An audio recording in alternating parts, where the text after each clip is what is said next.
Olá, tudo bem com você?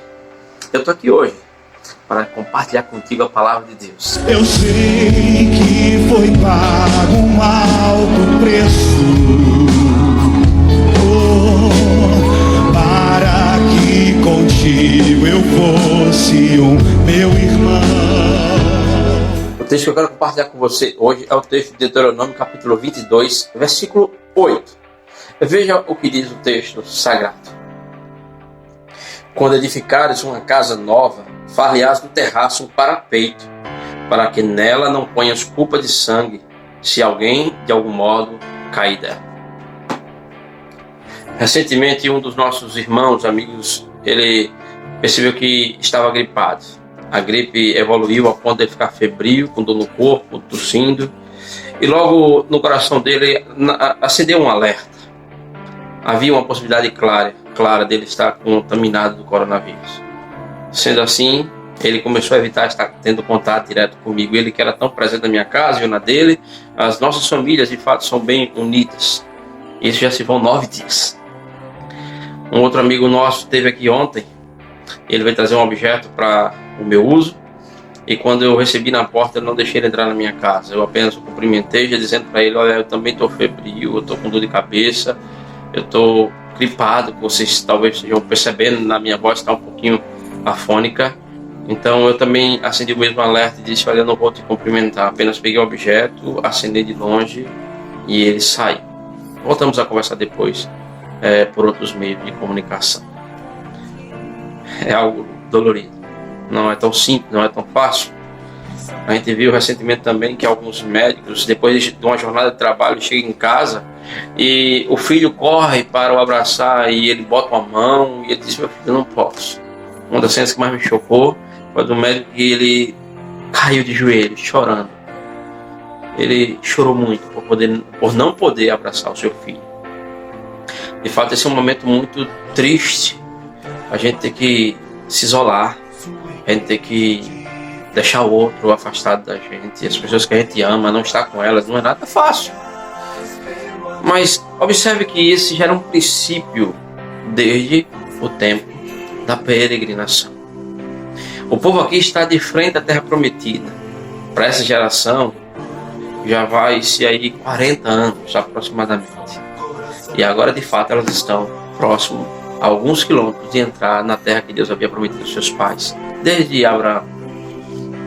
E agora Deus manda Moisés relembrá-los de algumas ordens, de algumas leis que ele tinha dado, que estão registradas no livro do Êxodo.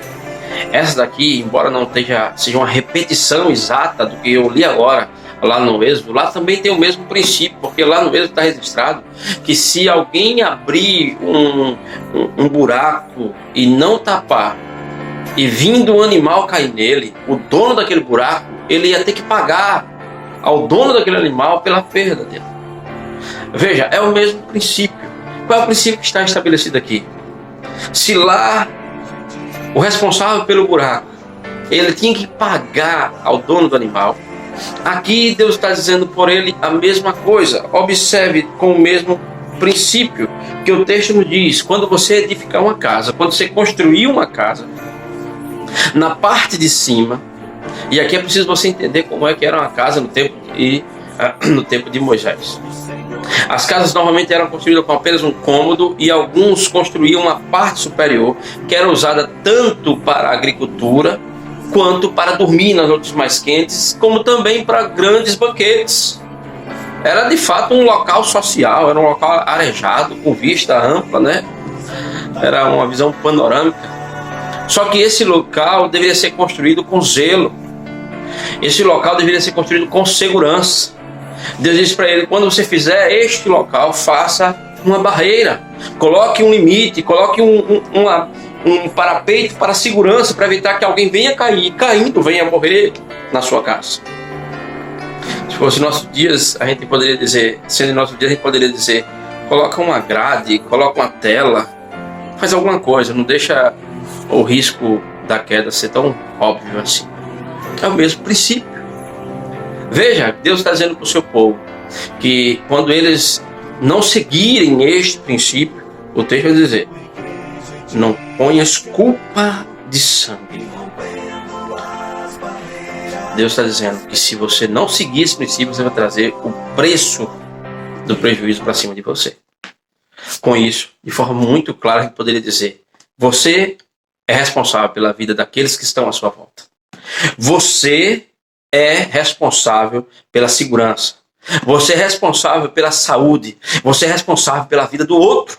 Eu sou responsável pela segurança, pela vida de todos aqueles que estão próximos a mim, que estão debaixo da minha tutela ou estão ao meu alcance. Esse é o princípio que o texto nos traz. Você consegue imaginar a dor de um pai que perdeu um filho por ter colocado um fio de alta tensão descascado na sua casa, dizendo que era por questão de segurança, sem medir as consequências disso? E dias depois o seu filho morre eletrocutado exatamente naquele mesmo fio que ele colocou ali. Você consegue imaginar isso? Isso aconteceu em uma cidade lá do interior da Bahia. Dolorido demais. Ele não consegue nunca pagar o preço dessa culpa. É isso que o texto está dizendo. Não queira pagar o preço dessa culpa.